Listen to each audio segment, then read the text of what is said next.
Hola queridos televidentes de NTN 24, colegas, los saludamos nuevamente agradeciéndoles a todos ustedes que nos siguen acompañando en esta cobertura especial de la reunión número 75 de la Sociedad Interamericana de Prensa, fundamental para hacer las reflexiones sobre el futuro de nuestra profesión y de todas estas industrias de la información reunidos aquí en Coral Gables, en Miami. Hemos escuchado un panel de expresidentes reflexionando sobre, la situación de la prensa, todos los avances que ha tenido las plataformas para poder entregarle la información a la gente, pero sobre todo queremos conocer de ellos, de estos líderes regionales, su percepción sobre la libertad de prensa, cómo está la libertad de prensa en nuestra región. Estamos con Yamil Mahuad, expresidente de Ecuador, aquí en nuestro set de NTN 24. Bienvenido, señor expresidente. Gracias. El señor expresidente Yamil Mahuad de Ecuador hace parte del grupo IDEA, que reúne a más de 30 presidentes de la región iberoamericana, entre presidentes de América Latina y España. Yo quisiera conocer desde tu perspectiva ¿cómo estás viendo la situación del desarrollo de la democracia o de la consolidación de la democracia en nuestro hemisferio basado en el respeto a la libertad de prensa? ¿Podemos ser optimistas o estamos en un momento de mucha dificultad? Yo creo siempre que lo mejor es ser realistas, pero el realismo actual nos da esperanzas para ser optimistas. La libertad de prensa, todas las libertades tienen momentos de florecimiento, momentos de estabilidad y momentos de dificultad. Y pasan los países por esos momentos. Creo que en la mayoría de los países este rato, el ambiente que se respira es de libertad, la gente sabe que es un valor tener prensa libre, a los valores hay que defenderlos, y vamos madurando como sociedades en ese sentido. Hay lamentables excepciones, pero yo pienso que esas excepciones se van a convertir en la norma, más que la norma convertirse en una excepción totalitaria a futuro. Ya. Usted menciona un tema que es clave, que es la conciencia de la persona, del ciudadano, del valor que se le da a la información. Es decir, una sociedad que tiene conciencia de que estar bien informada significa tener criterio para tomar decisiones es fundamental. Pero esa conciencia es atacada por muchísimos motivos. Y estamos hablando de grados de ataques. Hablamos del bárbaro, como lo que estamos viviendo en México. Acabamos de entregar los reportes, 11 periodistas asesinados desde diciembre del año pasado, desde diciembre de 2018. 11 voces que ya se callaron. Estamos hablando de lo más brutal. Luego también está la censura, como la vivimos en Venezuela. Los medios apagados, los canales de televisión apagados, la prensa cerrada, periódicos de amplísima tradición y reconocimiento por su seriedad y su rigurosidad. Y está también aquella censura que proviene de poderes, ya sean de gobierno o poderes también de ciertos grupos de la sociedad civil que buscan es el desprestigio al periodista, que no cuentan las noticias como quisieran ellos que se contaran y no como el periodista ve que se cuentan. En todo ese grado de ataques, desde el más terrible hasta ese otro que es muy difícil de combatir también, que es el del prestigio. ¿Usted cree que tenemos las herramientas suficientes para cambiar esas cosas? Son obviamente circunstancias muy distintas, pero ¿cambiará? Los medios están buscando reconocimiento social. Un periodista espera que una periodista, por su palabra, por su rectitud, por la forma en que encara los hechos, genere una corriente de opinión que avale su trabajo. Eso es absolutamente legítimo y la sociedad espera lo mismo.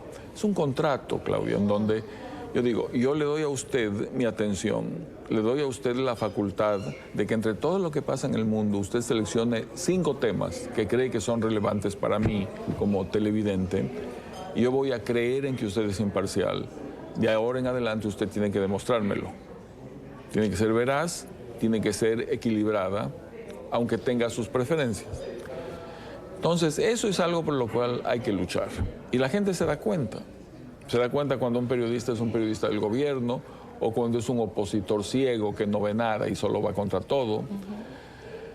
Y lo ideal para una sociedad democrática es tener personas que en base a una buena educación, que es un proceso a largo plazo, pero necesarísimo, logren recibir información, tengan instrumentos racionales de análisis para filtrar esa información, para sacar el extracto de lo valioso y en base a eso tomar decisiones. ¿Qué mejor para un presidente de cualquier país que tenga que tomar una decisión durísima en base a información que tiene? Compartir esa información con la gente para que la gente probablemente llegue a la misma conclusión que el presidente. Eso requiere educación y requiere información y requiere prensa libre para que la gente contraste la opinión del presidente con la opinión de otros. En eso hay que seguir, yo creo que se da en la mayoría de los países. ¿Y cuál es la responsabilidad de los líderes? Por ejemplo, nos decían los colegas de México que a pesar de todos estos asesinatos, cada vez que Manuel López Obrador habla en ya sus habituales también discursos a la gente, en sus conversaciones con la gente, no menciona el tema del asesinato de los periodistas y los insulta, les dice fifí, les dice que son prensa mentirosa, que no se portan bien con él. ¿Qué opina de eso? Yo creo que hay que respetarse mutuamente. No está bien que la prensa maltrate a un presidente, no está bien que un presidente maltrate a la prensa. Es un tema de códigos, es un tema de respeto mutuo y entre ambos están informando a la sociedad. Este no es un camino de una sola vía. Ambas opiniones. El presidente tiene, por el hecho de ser presidente en cualquier país, un púlpito desde el cual puede predicar lo que quiera y va a ser oído. Cuando usted está en campaña, usted compite en atención con otros candidatos. Cuando ganó la presidencia, usted es el centro de atención. Ya no compite por eso. Entonces es muy importante cada palabra que pronuncie. La responsabilidad del parámetro es mucho más alto. Mire, en Ecuador nosotros también nos acostumbramos a esas sabatinas del expresidente Correa, que también denigraba de los periodistas de una manera muy contundente. Ahora con Lenín Moreno entendemos que el discurso es diferente. ¿Ha mejorado la situación de libertad de prensa en Ecuador? Creo que todo el mundo lo reconoce. Lo reconocen los ciudadanos, lo reconocen los medios de comunicación. Con Correa el Ecuador llegó a extremos a los que jamás estuvo acostumbrado antes. Y hemos vuelto a una tradición ecuatoriana que es mucho más de centro, mucho más democrática en ese sentido. Y sin duda la situación es distinta. ¿Y usted cree que esa tolerancia que está generando el presidente Lenín Moreno sirvió para controlar esta situación que se presentó en las últimas horas de protestas por unas decisiones de reducir los subsidios de diésel y gasolina? Y finalmente, pues él con un estado de excepción logró controlar la situación. ¿Esa forma del manejo también con la prensa y del respeto ayudó para esa situación? Siempre tener una buena relación con quienes comunican es bueno. Yo creo que esa situación en Ecuador es, como lo llamarían ustedes, noticia en desarrollo. Es decir, están pasando cosas ahora. Y una norma universal es que a la gente no le gustan las malas noticias. Y menos las que afectan el bolsillo. Así es. Eso es muy humano. Y es lógico entender que si uno siente que algo le afecta, reaccione. La pregunta que siempre hay que hacerse es, ¿qué me pasa si esa decisión no se toma? ¿Voy a estar mejor o peor que actualmente? Y ahí es donde muchas veces van a estar mejor luego de un dolor temporal. ¿Y eso no es la lógica de los populismos? Pan para hoy, hambre para mañana. Te doy ahora todo hacia el país que es financiado. Mira la situación que está viviendo Argentina en este momento, expresidente. Claro, o sea, ser popular es muy bueno. Ser populista es terrible.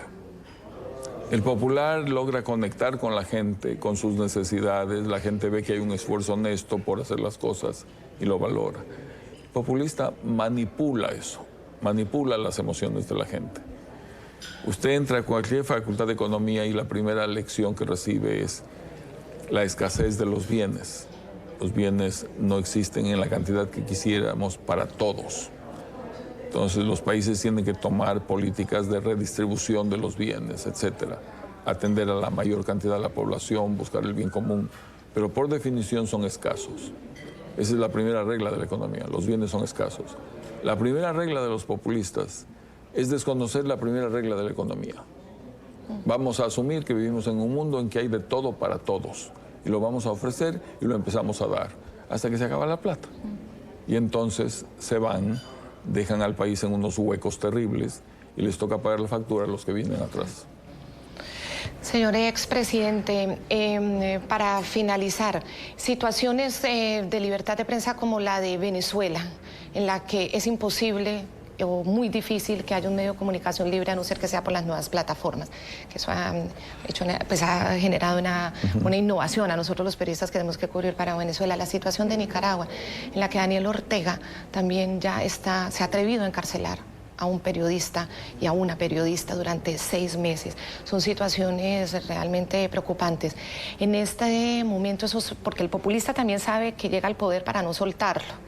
Y eso lo vivimos mucho tiempo también en Ecuador, vemos que está sucediendo en Bolivia, vemos pues lo que sucede en Venezuela y con Daniel Ortega. Frente a esa situación de la opresión de estos regímenes ya dictatoriales en contra de la prensa, ¿qué alternativa tenemos? Primero, a nivel nacional, hay que seguir, yo creo, defendiendo valores. Y la libertad de expresión es un valor.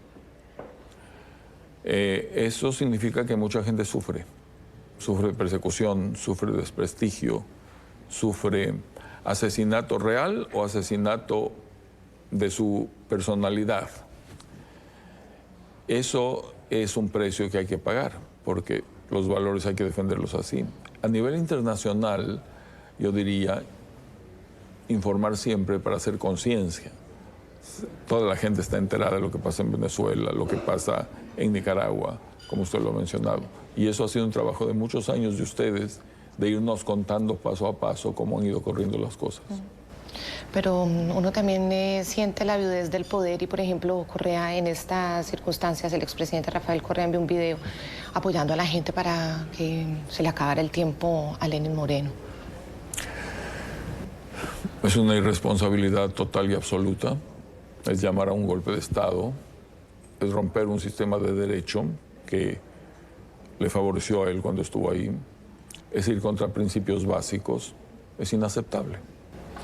Señor expresidente Yamil Mahuad, muchas gracias por habernos acompañado aquí en NTN 24. Volvemos con ustedes, queridos compañeros, colegas. Seguiremos informando desde esta asamblea número 75 de la Sociedad Interamericana de Prensa. Muchas gracias.